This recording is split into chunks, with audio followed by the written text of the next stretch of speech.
नमस्कार दोस्तों, कैसे हो आप। आज प्रस्तुत है सुदर्शन की कहानी जादुई माया। लाला जगत राम ने अखबार को एक तरफ रखा और हुक्के की नली मुंह में लगाकर किसी गहरी सोच में डूब गए। आंखें पृथ्वी पर थी, पर विचार रूपी विहंग आकाश में उड़ रहे थे। वे निर्धन आदमी थे, वेतन 40 रुपए मासिक था। उन्हें जो कुछ मिल जाता वे उसी में संतुष्ट थे। हालांकि निर्वाह करना कठिन था, परंतु उनके चेहरे पर इस बात को लेकर कभी कोई शिकन न थी। भले आदमी थे, अपने हाथ से कपड़े धोते। वे कहते थे कि अपने हाथ से कपड़े धोने में कैसी लज्जा, लोग मेहनत मजदूरी भी तो करते हैं। वे देवगति के कायल थे। सोचा करते, जो भाग्य में लिखा है मिलकर रहेगा, और जो नहीं है वो आकर चला जाएगा। ये विचार उनके हृदय को गरीबी में ढांढस बंधाए हुए थे। परंतु आज अखबार में एक छोटा सा समाचार पढ़कर उनके विश्वास की जड़ हिल गई। नॉर्वे के एक रसोइये के नाम 11 लाख की लॉटरी निकली थी। इसके साथ ही दूसरे कॉलम में डेनमार्क की लॉटरी का नोटिस था। ये पढ़कर जगत राम का हृदय वैसे ही नाचने लगा जैसे काली घटा को देखकर मोर नाचता है। मन को ऐसी प्रसन्नता हुई जैसे भूले बटोही को सीधी पगडंडी मिल गई हो। उनको विश्वास हो गया कि मेरे नाम भी लॉटरी निकल सकती है। वे इस विचार में डूबे हुए थे। तभी पत्नी विद्यावती ने उनके कंधे पर बड़े प्रेम से हाथ रखा और पूछा, क्या सोच रहे हो। जगत राम ने आंखें बंद कर ली और मुस्कुराते हुए बोले, कुछ ना पूछो भाग्यवान। विद्यावती ने चकित होते हुए पूछा, ऐसी क्या बात है जी, जरा मैं भी तो सुनूं।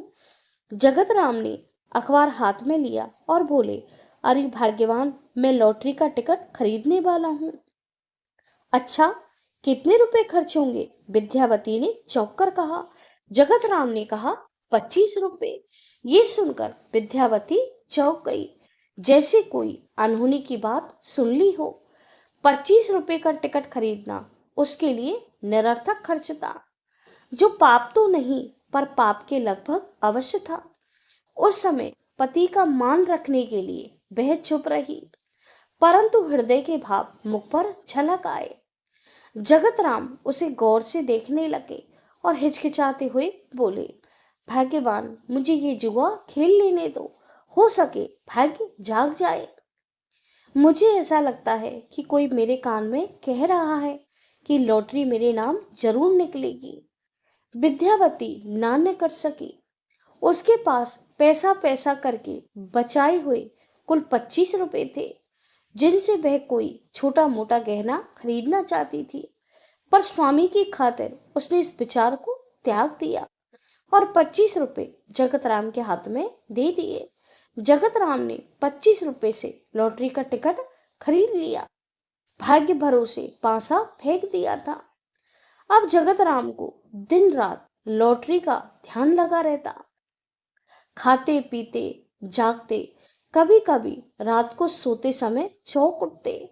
दिन में ऑफिस में काम करते समय भी वो लॉटरी के बारे में सोचकर व्याकुल हो जाते। डाक वाले को देखकर हृदय धड़कने लगता। तार वाला दिखाई दे जाता तो हाथ पैर फूल जाते। उन्हें इस बात का वहम हो गया कि लॉटरी मेरे नाम निकलेगी। घर में बैठे बैठे भविष्य की सुनहरी कल्पना में खो जाते। कभी चर्चा करते कि माल रोड पर कोठी बनवाएंगे, कभी कोठी की सजावट की चर्चा करते, कभी विचित्र भाव से मुंह फुलाकर कहते, अखबार वाले मेरे सौभाग्य पर नोट लिखेंगे, मित्र रिश्तेदार बधाइयां देंगे, कहेंगे, अम्मा यार कैसी तुच्छ नौकरी कर रहे थे, विधाता ने तुम्हें राज दे दिया है, उन पर मेरा रौब छा जाएगा।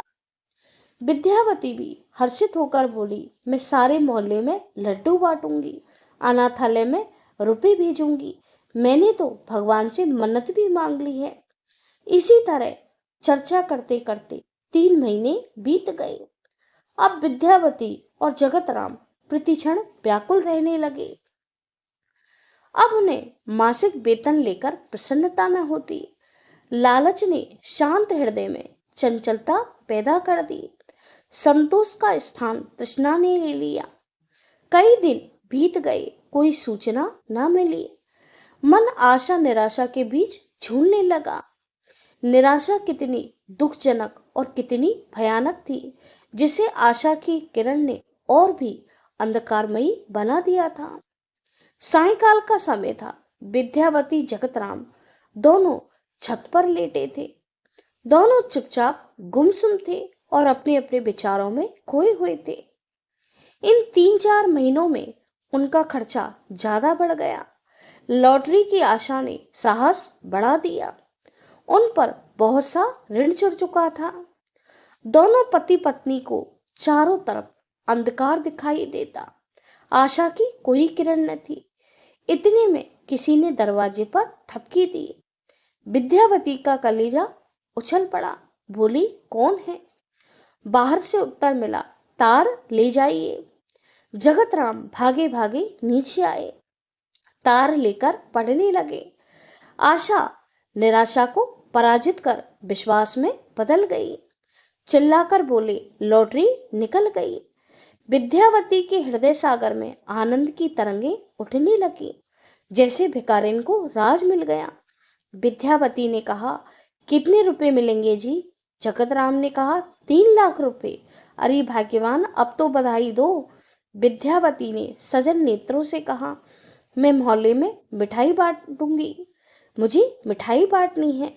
जगतराम ने हंसकर कहा, इसमें कौन सी बड़ी बात है, बाजार जा रहा हूं, हलवाई से कहता जाऊंगा। विद्यावती ने हिचकिचाते हुए कहा, परंतु रुपए। तभी जगतराम ने क्रोध में भरकर कहा, कैसी मूर्खा हो, अब रुपए की क्या कमी, जिससे चाहूं हजारों ले लूं।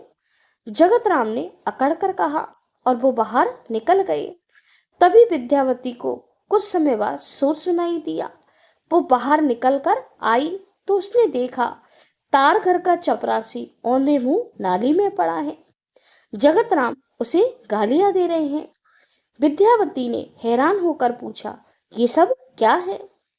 जगतराम ने उस चपरासी को लात मारी और कहा, तार लाने का इनाम मांगता है, सरकारी नौकर है, इसने हम पर कौन सा उपकार किया है, ये तो इसका फर्ज है। बेईमान कहीं का। विद्यावती ने चपरासी पर दया दिखलाते हुए कहा, अजी मजूर आदमी है, 4 पैसे दे देते तो क्या होता, कितनी बड़ी खुशखबरी लाया है। जगतराम कड़क कर बोले, अरे हटो, इसे तो मैं पुलिस के हवाले करता हूँ। तुम इसके प्रति व्यर्थ में क्यों दया दिखलाती हो? विद्यावती ने बहुत मुश्किल से चपरासी को अपने पति से छुड़ाया और मन ही मन सोचने लगी, रुपया मनुष्य की प्रकृति बदल देता है। ये जादुई माया है। कैसा साधु स्वभाव था, भले मानस थे, कभी किसी को तू कहकर न बुलाया, अब गरीब चपरासी को गाली दे रहे हैं। ये देखकर विद्यावती की आंखों में आंसू आ गए। दूसरे दिन विद्यावती मोहल्ले में मिठाई बांटने निकली। हर्ष के मारे उसके पैर जमीन पर ना पड़ते। मोहल्ले की स्त्रियां बधाइयां दे रही थी। विद्यावती को ऐसा आदर कभी ना मिला। उसको ऐसा अनुभव हो रहा था कि वो मानो महारानी हो। वे जिस दरवाजे पर जाती, स्त्रियां उसके इर्द गिर्द घेरा डाल देती। विद्यावती अपने सौभाग्य पर फूली न समाती। तभी एक स्त्री ने कहा, तुमने मंदिर बनवाने की मन्नत मांगी है, उसे भूल न जाना। विद्यावती ने तीखी दृष्टि डालकर कहा, क्या मैं मन्नत मांगकर पूरा न करूंगी? दूसरी स्त्री ने हंसते हुए कहा, जब माया आती है बहन तो बुद्धि चली जाती है। यह सुनकर विद्यावती ऐसी चौंकी मानो किसी ने उसे ऊंची चोटी से गिरा दिया हो। सांझ समय जब विद्यावती घर वापस आई तो कुछ समय के बाद उसके पति जगतराम लौटे। जगतराम का रंग ढंग देखकर विद्यावती सन्नाटे में आ गई। मुंह में टर्किश सिगार था, अंग्रेजी सूट बूट और सिर पर टोपी पहने हुए।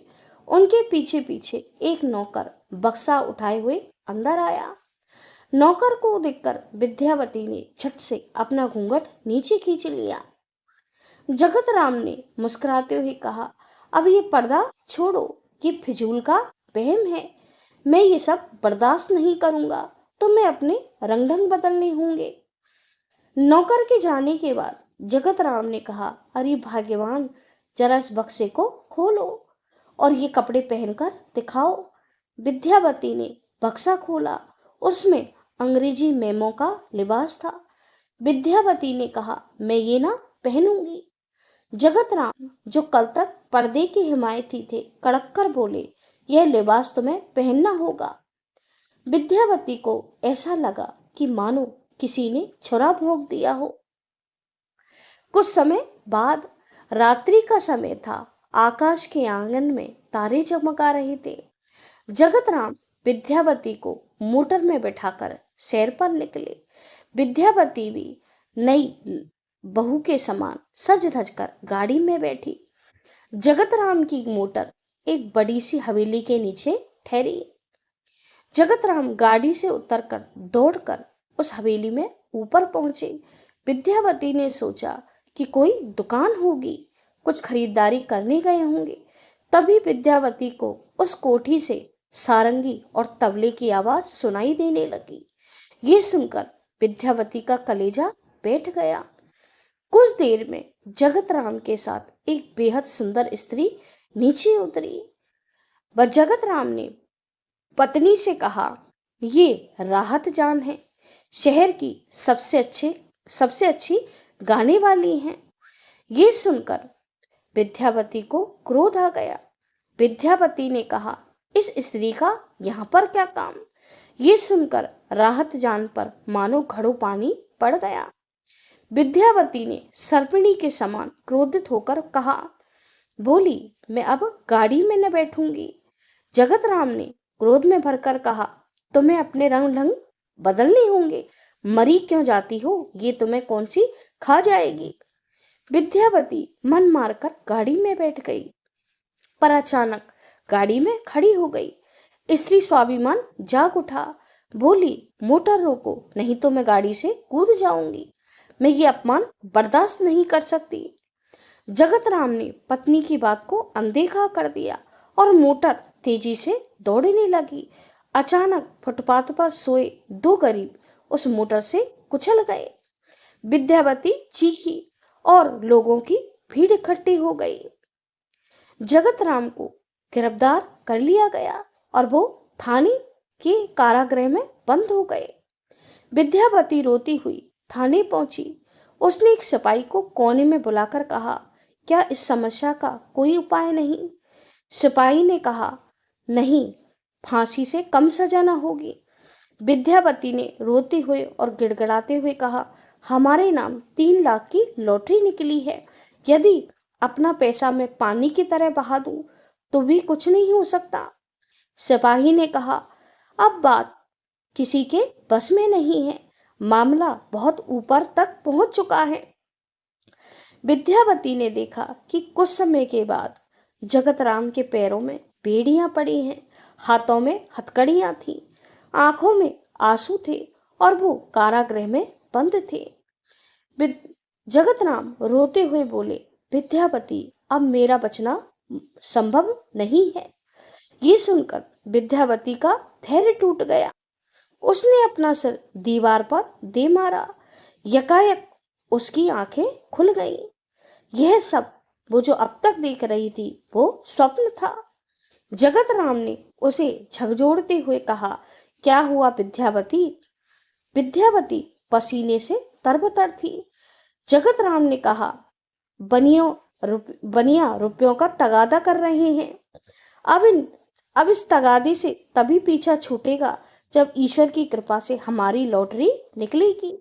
विद्यावती ने हाथ जोड़कर परमात्मा से प्रार्थना करते हुए कहा, तुम्हारी लॉटरी कभी ना निकले, परमात्मा ऐसा कभी ना हो। जगत राम चकित हो गए और सोचने लगे कि विद्यावती पागल हो गई है। विद्यावती मनी मन सोचने लगी, इस जादुई माया से ईश्वर बचाए। जो स्वप्न मैंने देखा है, यदि इसे मेरे स्वामी देख लेते तो निसंदेह वो पागल हो जाते। थैंक यू दोस्तों। अगर आपको मेरी कहानी पसंद आती है तो प्लीज़ मेरे चैनल को लाइक करें और सब्सक्राइब करें।